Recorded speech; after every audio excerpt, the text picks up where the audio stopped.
Welcome to the Drum Set Shrink podcast. My name is Stefano Ashbridge, and this is a show about drummers, drumming, and the challenges that come with playing the drums. One of the things that separate a good musician from a great one is dynamics. It's more than just how loud or soft you play throughout sections of a song, but dynamic playing involves changes that keep the interest of the listener, even if they're small ones. I'd like to discuss some things that will help you play the drums more dynamically. First, balancing and adjusting the different voices of the drum set when playing, then specific exercises to develop the control it takes to alter the dynamic in your playing. Let's start with some options for the most used parts of the drum set. Bass drum. Most players either play the bass drum with their heels down or their heels up.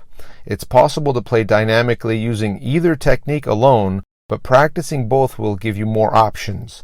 For example, jazz drummers will often feather the bass drum, playing it lightly throughout to keep time.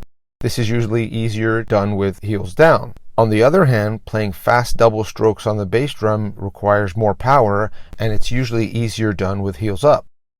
Multiple strokes on one bass drum are also done using the heel-toe technique, where you start with the heel up and alternate the bass drum strokes between the heel and the toe. Another technique to achieve this is called a slide, where you strike the pedal and slide your foot up the pedal as it rebounds to make the next stroke. Snare drum. A normal stroke on the snare drum is usually done by striking the center of the drum with the stick starting between 6 to 8 inches from the drum head. From there you can lower the dynamics by playing ghost notes, which are softer strokes with the stick starting 1 to 2 inches from the drum head, or accented notes with the sticks starting between 10 to 12 inches from the drum head. The exact height of the stick may vary from drummer to drummer, but the point is that the louder you want the note to be, the higher you should start the stroke or allow the stick to rebound from the head after you strike it. Another popular technique for accents on the snare drum is the rim shot. Rim shots are when you play the head and the rim of the drum with one stick at the same time. Playing them both together produces an accented note which makes the drum crack more. Conversely, a cross stick is a technique where the tip of the drumstick is placed on the head near one of the bearing edges and the shaft of the drumstick is struck against the rim opposite the tip. This produces a softer woodblock type sound. You can also get different sounds by playing the drum off-center. Experiment with each one of these snare techniques, moving the stick around to alter the sound. Hi-hat. There are many variations you can play on the hi-hat. It's a very expressive instrument. You can play it closed tightly, wide open, and anywhere in between by adjusting the pressure your foot has on the hi-hat pedal. You can play bark accents on the hi-hat by slightly opening them as you strike the hi-hats with your stick and then quickly closing them with your foot. You can also get different sounds by striking different parts of the hi-hat, like the bell, the bow, or the edge. A common way to play the hi-hats is by altering the strokes between the bow and the edge. This gives the flow a lilt as you play. Ride. In general, going to the ride cymbal from the hi-hat when you play opens up the sound and makes a dynamic change because it resonates longer than two hi-hats close together. As with the hi-hat, you can get different sounds out of the ride cymbal by playing it in different places. The most common way to play it is on the bow. You can get different accents by playing the bell or by playing the edge, the same way you would strike a crash cymbal. Styles. Different styles of music also have varying guidelines when it comes to dynamics and the four limbs. In rock drumming, for example, the beat is usually propelled by the bass and snare drum, so they're usually a little louder than the hi-hats or ride cymbal.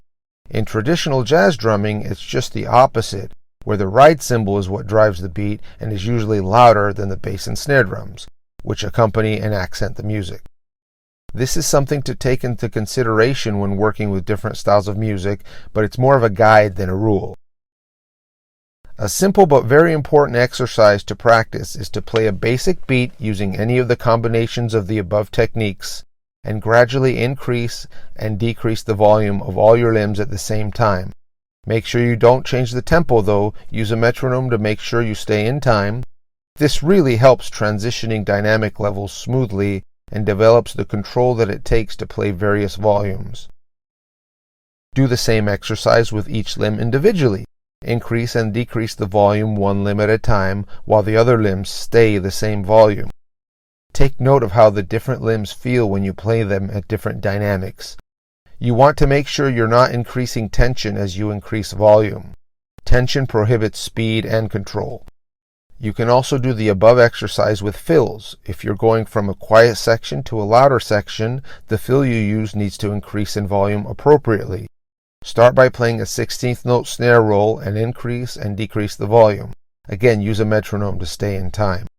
Once you feel comfortable with that, do the same thing with more complicated fills. It takes some time to master these techniques. Practice each of them separately to make sure you're comfortable with them before you incorporate them into your playing. Also, listen to a variety of music to see how all these techniques are used. Thanks for listening. You can find me at drumlessonsinla.com. My name is Stefano Ashbridge. Until next time.